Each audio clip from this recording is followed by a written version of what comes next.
We now come to Prime Minister's questions. Johanna Baxter. Question number 1, please, Mr. Speaker. Prime Minister. Thank you, Mr. Speaker. On World Cancer Day, we're publishing our National Cancer Plan to transform care for patients. It means investment in cutting-edge technology so our exceptional frontline staff can give world-class care. It funds more tests and scans, meaning faster diagnosis and treatment, and tailored treatment in specialist centres. And, Mr. Speaker, will cover the cost of every family whose child needs travel for cancer care, because the focus should only be on recovery, not worrying about money. This morning I had meetings with ministerial colleagues and others. In addition to my duties in this House, I shall have further such meetings later today. Baxter. Thank you, Mr. Speaker. Up and down the country, this government is restoring pride in place by investing in our high streets, the beating heart of our communities. Yet, in Paisley and Renfrewshire South, the SNP-led Renfrewshire Council has done the opposite, sitting on their hands whilst the owners of the Paisley Centre, who received planning permission to develop the centre some years ago, have sought support to transform our town centre. Does the Prime Minister agree with me that it is only the SNP's lack of ambition and failure of leadership that is letting Paisley down, and will he work with me to restore pride in Paisley's town centre? She's a superb champion for Paisley. Her constituents deserve a Scottish Government that matches her dedication. Mr. Speaker, for our part, we've delivered record funding settlement. We're investing £280 million in Pride in Place across 14 Scottish communities. We've secured shipbuilding on the Clyde for over a decade and just announced an AI growth zone in Lanarkshire. The choice, Mr. Speaker, is clear. A third decade of failure under the SNP or real change for Scotland under Anas Sarwar. Leader of the Opposition, Kemi. Badenoch. Thank you, Mr. Speaker. The whole House will be disgusted by the latest revelations about Jeffrey Epstein. All of us want to see his victims get justice. But the political decision to appoint Epstein's close associate, Peter Mandelson, as Britain's ambassador to Washington goes to the very heart of this Prime Minister's judgment. When he made that appointment, was he aware that Mandelson had continued his friendship even after Epstein's conviction for child prostitution? Simple question.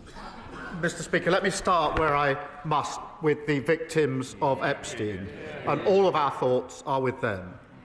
Can I also say our thoughts are with all those who lost jobs, savings and livelihoods in the aftermath of the 2008 financial crash.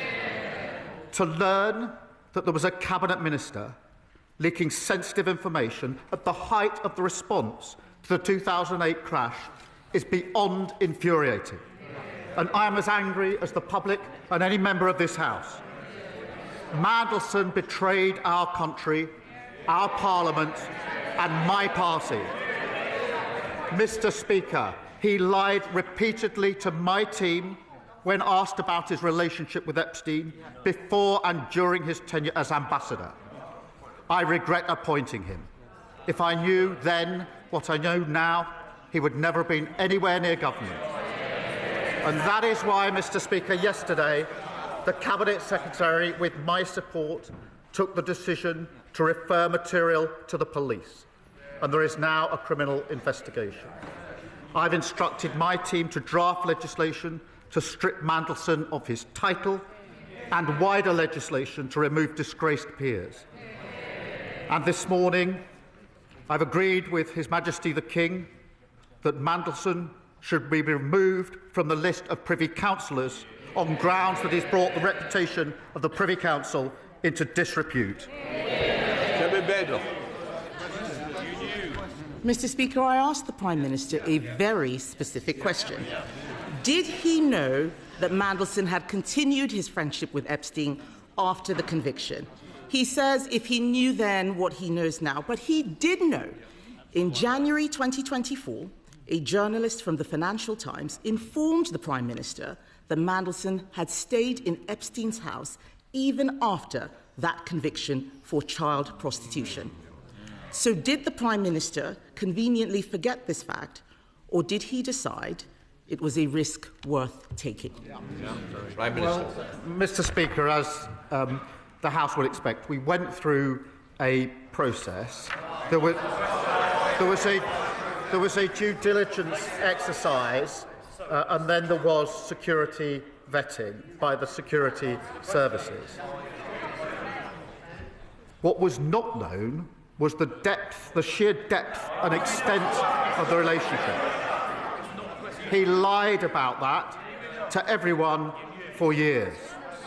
And new information was published in September showing the relationship was materially different to what we'd been led to believe.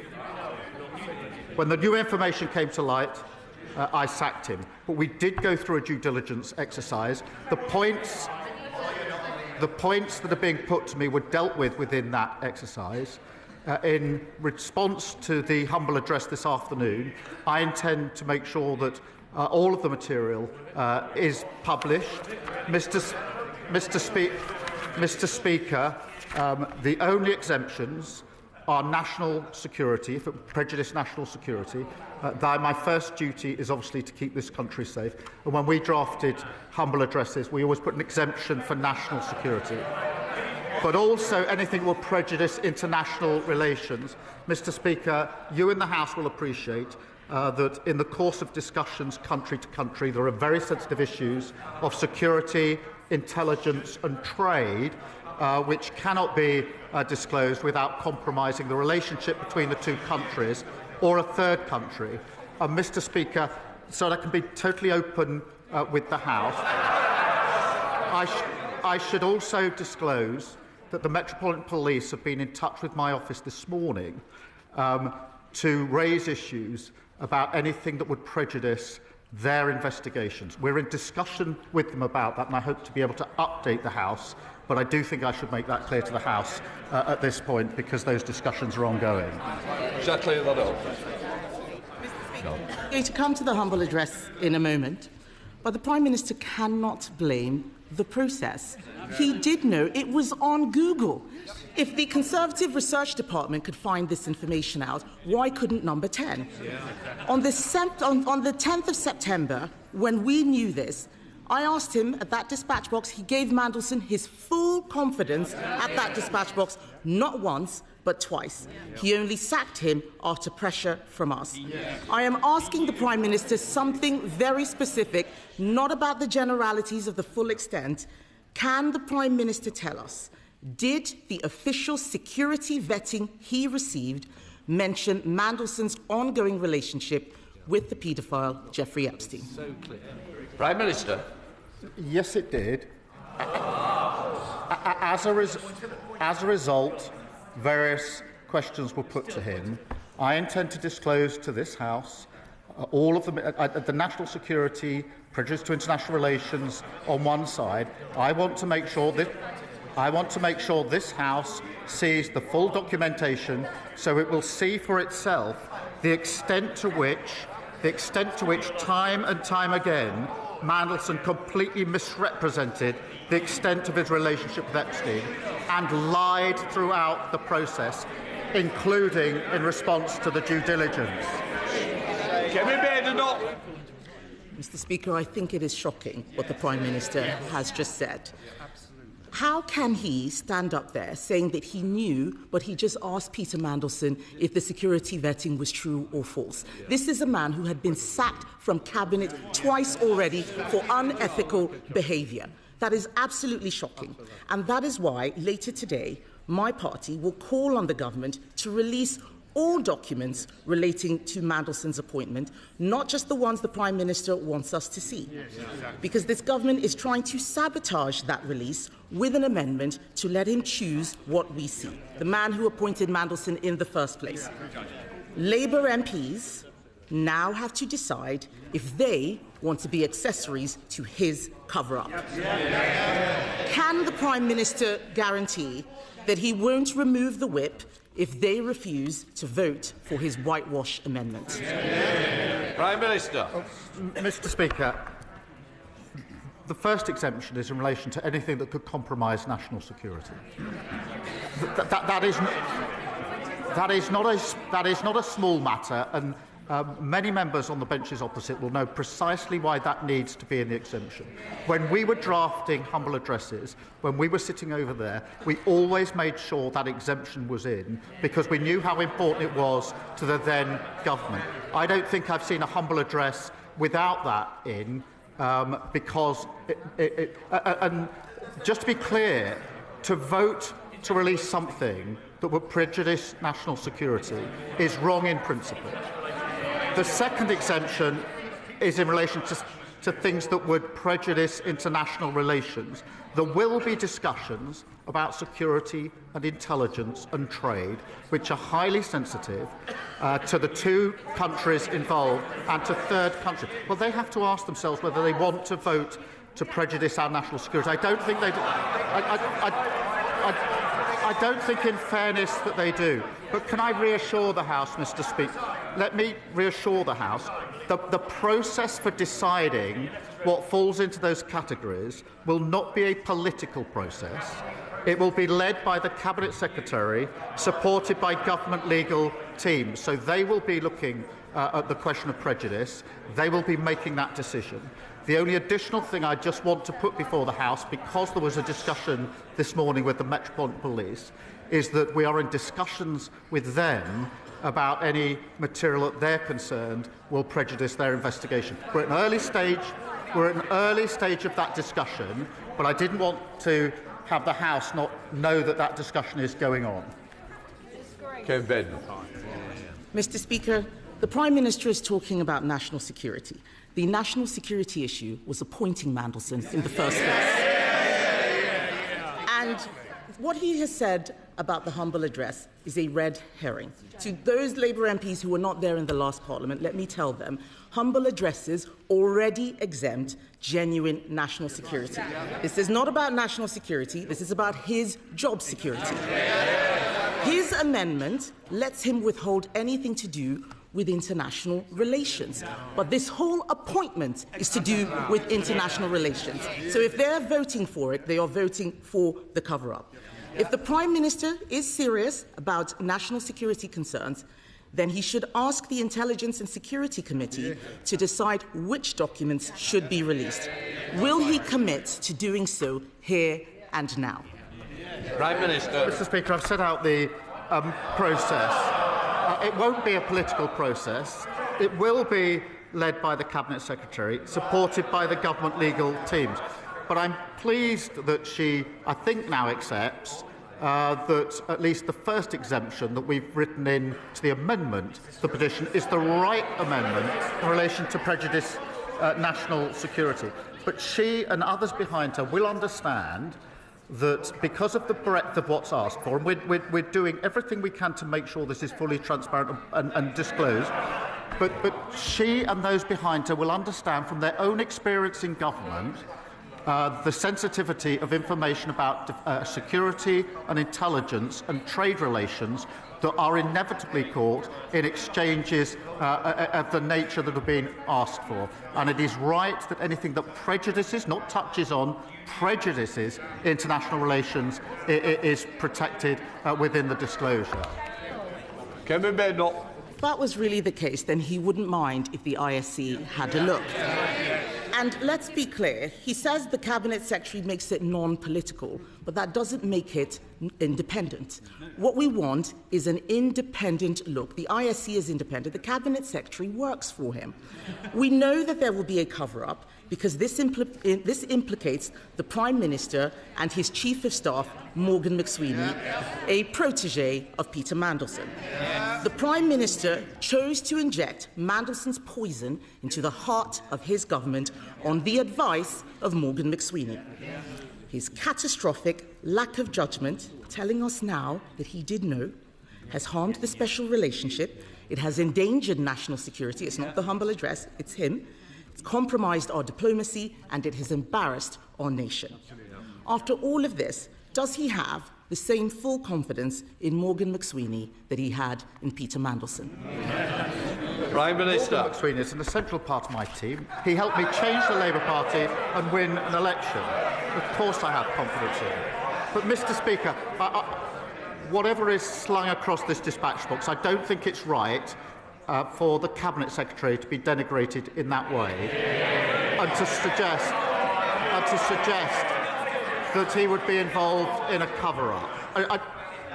There's the politics that comes over the dispatch boxes, but I honestly don't think it's right to impugn the Cabinet Secretary in that way. And I suspect in their heart of hearts, many on those benches would agree.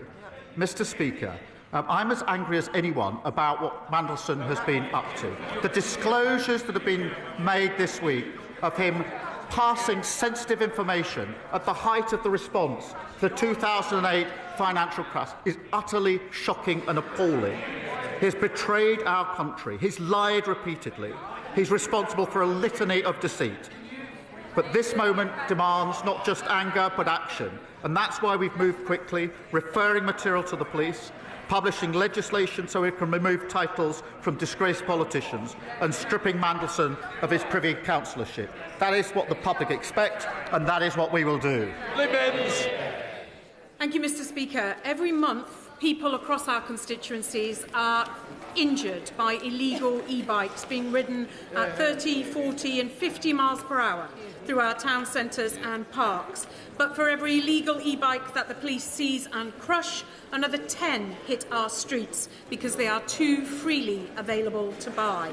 That's why Cumbria's Police, Fire and Crime Commissioner and 28 other police commissioners across the UK are now backing my bill, which would ban the sale of illegal e-bikes.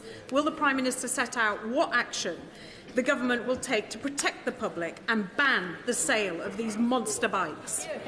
Prime Minister. Can I pay tribute to my honourable friend? She's a tireless campaigner to stop these antisocial, dangerous bikes terrorising communities. Our crime and policing bill means police can seize bikes without issuing a warning and destroy them. A product safety law means authorities have the powers to intervene to stop the sale of unsafe e-bikes. But I share her determination to get these bikes off our streets. Sir Ed Davey, Leader of the Liberal Democrats. Mr Speaker, can I thank you and the Prime Minister for your responses to my tribute to Jim Wallace on Monday, and urge the whole House to read the wonderful tributes made to Jim in the other place yesterday. Mr Speaker, I've been thinking how it must feel for the victims of Jeffrey Epstein and their families, hearing more and more stories of how rich, powerful men were currying favour with a paedophile sex trafficker, such as Peter Mandelson, sending government secrets to help Epstein enrich himself further. Seeing Mandelson made ambassador to the United States, even after his links to Epstein had been extensively reported by both the Financial Times and Channel 4 News. So can the Prime Minister tell us, given he now admits he knew about those links, before he gave such an important job to one of Epstein's closest friends, did he think at all about Epstein's victims? Mr Speaker, we looked at the material. There was a process. There was then, as he will understand, there was then a security vetting exercise as well. And that's why I started by saying all of our thoughts are with the victims of Epstein. He is right at the beginning of his question to express anger at the material that has recently come out in relation to sensitive information in the aftermath of the 2008 crash. And that is why yesterday, working with the Cabinet Secretary, we referred a material to the police, which has now led to the criminal investigation that is going to follow. Mr Speaker, I think the victims of Jeffrey Epstein deserved far better than that. They deserve Peter Mandelson not being appointed in the first place. We don't even know the full extent of the British establishment's involvement in his appalling crimes, or how many British girls and young women were trafficked by him. So we need a full public inquiry, both to get justice for the victims and to protect our national security. Mr Speaker, the Polish government think Epstein may have been spying for Vladimir Putin?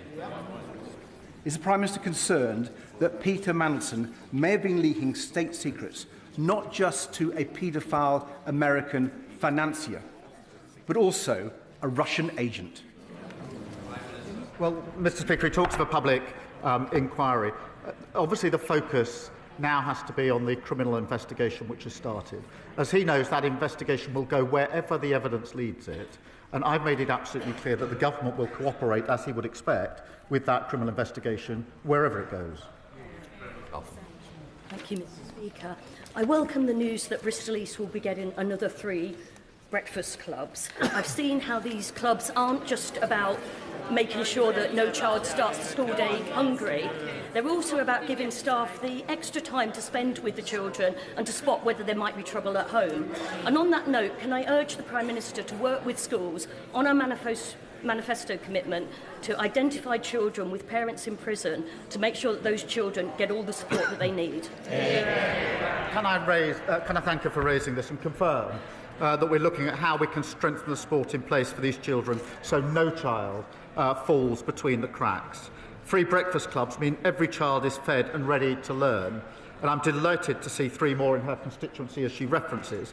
But I also want to mention Rushbrook Primary Academy, Oasis Academy Aspinall, Longsight Community Primary, St Bernard's Roman Catholic Primary School Manchester, all soon operating 3 breakfast clubs in Gorton and Denton. Liz Saville-Roberts. Diolch yn fawr iawn, Llyfarydd. The victims and survivors of Epstein and his circle of overprivileged elite are at the forefront of my mind here and now. Mandelson, we now know, described Epstein's release from prison after being sentenced for child sex offences as Liberation Day. This man's association with Epstein was known when the Prime Minister personally appointed him as the UK's ambassador to the USA. Yep. How can we trust the Prime Minister's judgment? And in questioning that, how can we trust him to remain as Prime Minister? Can I join her in the disgust in the comments that she just read out? But to be absolutely clear, the scale and the extent of the relationship between Mandelson and Epstein was not disclosed. On the contrary, it wasn't just not disclosed. Mandelson lied throughout the process and beyond the process. He lied, and he lied again to my team. Luke Charters. Speaker, an EU agri-food deal would boost exports and cut supermarket prices. The CBI backs it, and according to Best of Britain's polling, 62% of the public do. But surprise, surprise, Reform oppose it. I thought the member for Ashfield wanted 30p food. Does the Prime Minister agree that while some opposite prefer temper tantrums with Brussels, this Labour government must build closer ties with Europe to cut the price of the weekly shop? Well, Mr. Speaker, right, the deal that we've struck with the EU means lower prices at the checkout, more choice on the shelf, and more money in people's pockets. It's good for British fishers and farmers who face less red tape, selling our world-class produce into a crucial market. It comes alongside the opportunity for young people to work, travel across Europe, the work we're doing to cut energy bills and closer work on defence. All of this is opposed by Reform and the Tories, who sold the myth, botched Brexit, and left families and businesses paying the price. Charlie Juhas. Mr. Speaker, now I'll give the Prime Minister some brief respite from Peter Mandelson. However, he will also be familiar with the name Phil Shiner, the disgraced lawyer who was struck off and convicted for repeatedly inventing vexatious cases against British troops in Iraq. So it is something of a surprise that the Prime Minister authored a chapter in Mr. Shiner's book about pursuing our veterans via the ECHR. So can I ask him specifically, was he ever instructed by Mr. Shiner's law firm, Public Interest Lawyers, to act in any legal case? Let me be absolutely clear about this. As soon as there were any allegations of wrongdoing by Phil Shiner, I've had absolutely nothing to do with him. Thank you, Mr. Speaker. In Old Shotton, Farnborough, the this year, we are looking forward to hosting the National Celebrations for Armed Forces Day in the home of the British Army. Businesses in my community welcome this government's record investment in defence in the years ahead, but our banks still struggle to lend to defence companies because of international regulations. Will the Prime Minister ensure that the UK works with Canada and our other allies to found the multilateral Defence, Security and Resilience Bank so that we can get money moving to our defence industries, get our armed forces what they need and stand firm against our adversaries? Well, I'm delighted that Aldershot will be hosting Armed Forces Day because they've got a hard-working Labour MP and a Labour council. Our historic defence spending uplift must be an engine for growth and jobs here in the United Kingdom. That's why we're committed to spending an extra £2.5 billion with SMEs. I do agree with her. It's vital that we work in lockstep with our allies, particularly in Europe, to enhance and align our defence capabilities. We're therefore working at pace to identify the most effective mechanisms for greater multilateral cooperation. Dr. Neil Hudson. Thank you, Mr. Speaker. Prime Minister, for months our communities in Epping have been deeply distressed by the Bell Hotel reopening as an asylum hotel. My thoughts remain with the victims of the sexual assaults, including the 14-year-old Epping schoolgirl. That trauma compounded by the offender's mistaken release from prison. Weekly protests continue, some of which have become violent, with injuries to 10 brave police officers. I am very grateful to the Asylum Minister for meeting with me recently about this untenable situation. But will the Prime Minister please listen, act now, close the Bell Hotel once and for all, and help restore our town of Epping? As he knows, we are committed to ending the use of all hotels. There are now just under 200 compared to the 400 under the previous government. And where military sites are used, safety and security of local communities is our priority. Jonathan Blash. Thank you, Mr. Speaker.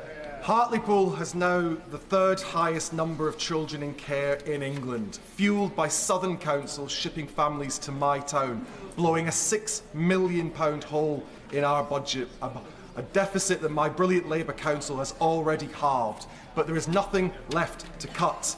And when percentage increases in funding mean less in Hartlepool than almost anywhere else in the country, but a child in care costs exactly the same, the fair funding settlement announced in December does not go far enough. I am fighting non-stop for a better deal for my town because I will not accept one of the poorest communities in the country being condemned to higher taxes or devastating austerity. We need support. So will the PM commit his ministers to work across government to fix this for Hartlepool? Well, it's because of strong local Labour MPs, but like my honourable friend, that towns like Hartlepool, treated as an afterthought by the party opposite, are having their future restored. We're making billions more available so that councils can properly fund social care. And we're driving down the cost of living for parents and their children, including 3 free breakfast clubs in his constituency, over 3,000 children no longer incapacitated by the 2-child limit. That's the difference a Labour government makes. Mr. Speaker, my residents are sick of being let down by Thames Water. Robert and Patricia were sent a £39,000 bill they didn't actually owe. Len and Jenny were forced to use the Portaloo for months as sewage filled their home, and parents still think twice about sending their children to swim in the river. Now, we understand a £16 billion rescue deal is soon to cross the Prime Minister's desk. Will he admit today what everyone already knows, that Thames Water is dead in the water? Any delay is pointless, and it should be allowed to be put out of its misery and rebuilt as a company for public benefit. Well, can I thank her for raising that, and I know how much and important it is for her constituents. We have taken measures in relation to strengthening oversight and the control that we have. We won't hesitate to go further, and I'll make sure she gets a meeting with the relevant minister to discuss. Thank you, Mr. Speaker. It was a privilege the weekend to join fellow North East MPs on the destroyer HMS Duncan, to meet the crew and also be briefed on the exciting plans for the innovative future of the Royal Navy. A future that should be bright, given the £10 billion frigate deal with Norway, but also a future we absolutely want our region to be part of.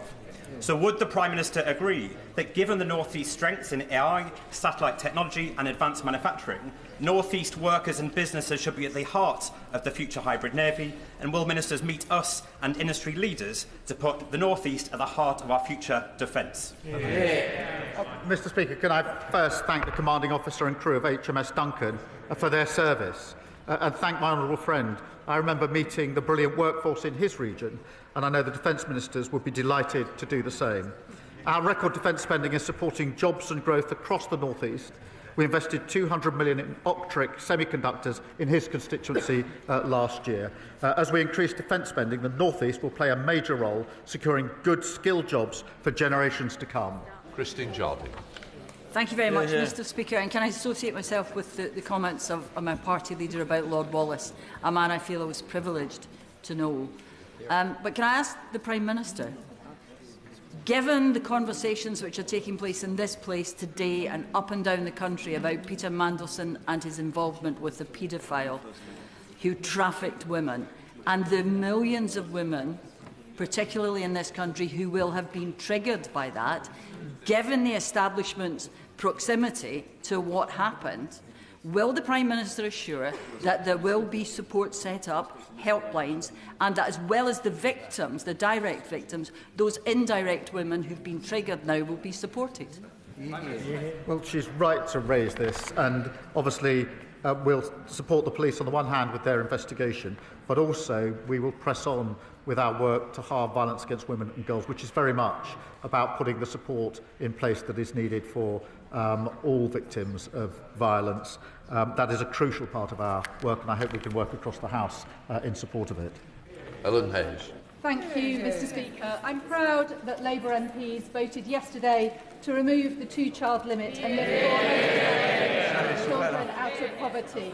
But child poverty cannot be eradicated while children are living in overcrowded temporary accommodation without their own bed or anywhere to do their homework.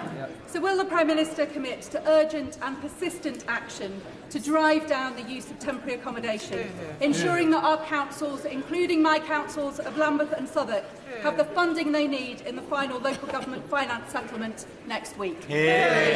Well, can I join her in the pride in voting to remove 500,000 children from poverty and lift them out of poverty after hundreds of thousands were plunged into poverty by the party opposite when they were in government.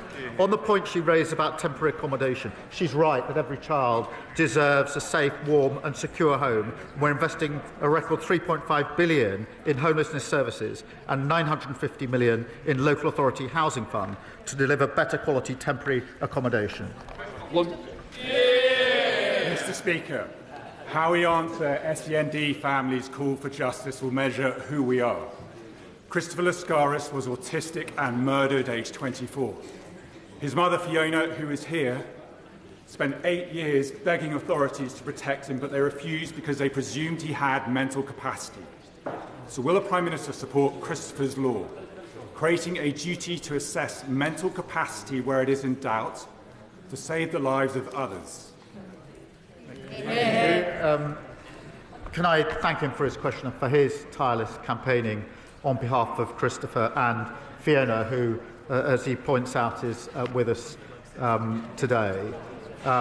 Christopher's death was a tragedy, and I agree that we owe it to Fiona. I'm glad that she's here to hear it, and other families, of course, to get this right. I can reassure him that work is underway to examine what action is necessary to prevent further tragedies like this. That comes alongside our intention to consult on the liberty protection safeguards this year, and I'll make sure that he is fully updated on as the work progresses across government, and I would ask that he make sure that Fiona and others are updated as well. Ben Goldsborough.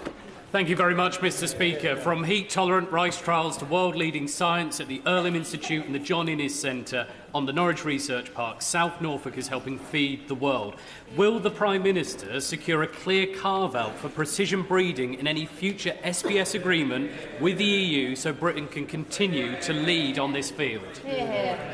Well, can I thank him for raising it? As negotiations are ongoing, we remain committed, you'll be pleased to know, to the Precision Breeding Act, and supporting new innovative technologies.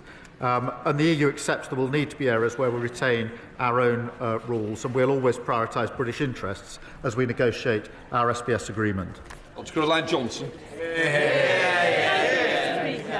Mr. Speaker, as you're aware, I've been campaigning for a Lincoln Dental School for some years, and I'm pleased to be able to tell the House that thanks to the hard work of, amongst others, Professor Juster, Professor Reid and Susie McPherson, Lincoln Medical School are now in a position to take their first cohort from 2027.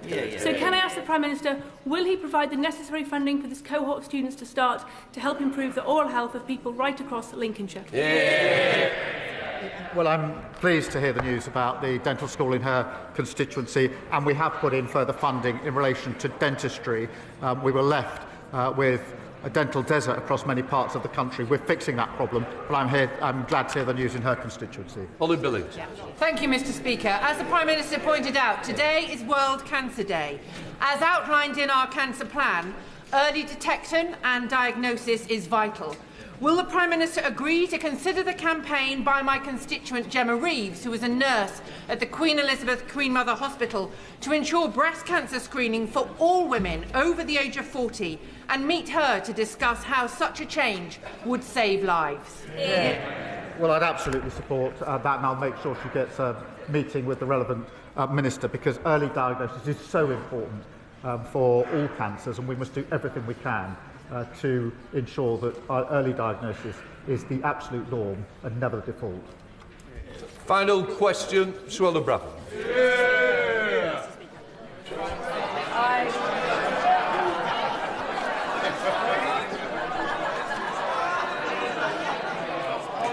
She's new. Give her a moment. Thank you, Mr. Speaker. I recently met one of the bravest women I know. Elizabeth was 14 when she was raped in Rotherham. She is one of the survivors of the rape gangs, one of the biggest national scandals in our history. Whilst her first rapist was convicted and sentenced, Ashgar Bostan, she was subsequently, shockingly, allegedly abused by police officers serving in South Yorkshire Police. One of those officers remains on active service today. Elizabeth made complaint through Operation Linden. None of them were followed up. She rightly feels betrayed and failed by the very institution designed to protect her. Will the Prime Minister meet with Elizabeth, rape gang survivors and myself to commit that those who committed and covered up these abhorrent offences are put behind bars where they belong? Well, I'm deeply concerned about the facts she's just outlined, and if she could give us all the details of that, I'll make sure that there is a relevant meeting and follow-up in relation to those concerns. Point of order, Sir David Davis. Thank you, Mr. Speaker. Today's debate will focus on Mandelson and his relationship with the paedophile Jeffrey Epstein. However, it will not cover his relationship with another alleged paedophile, murderer, gangster, specialist in bribery and corruption, and Putin favourite, Oleg Deripaska, a relationship that may be just as bad as that with Epstein. As European Trade Commissioner, Mandelson made decisions favouring Deripaska's company by $200 million a year.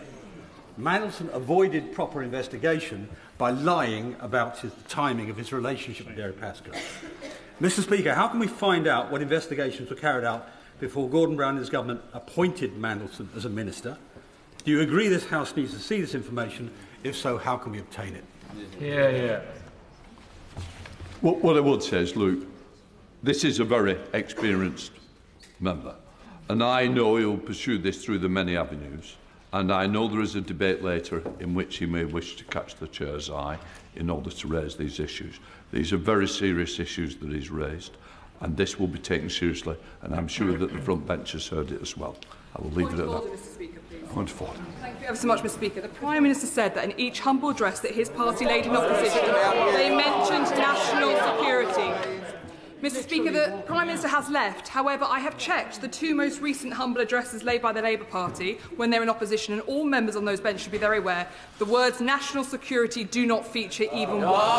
Because it is not necessary unnecessary in a humble address. So, Mr. Speaker, how do we get the Prime Minister to correct the record when he's just chosen to leave the room?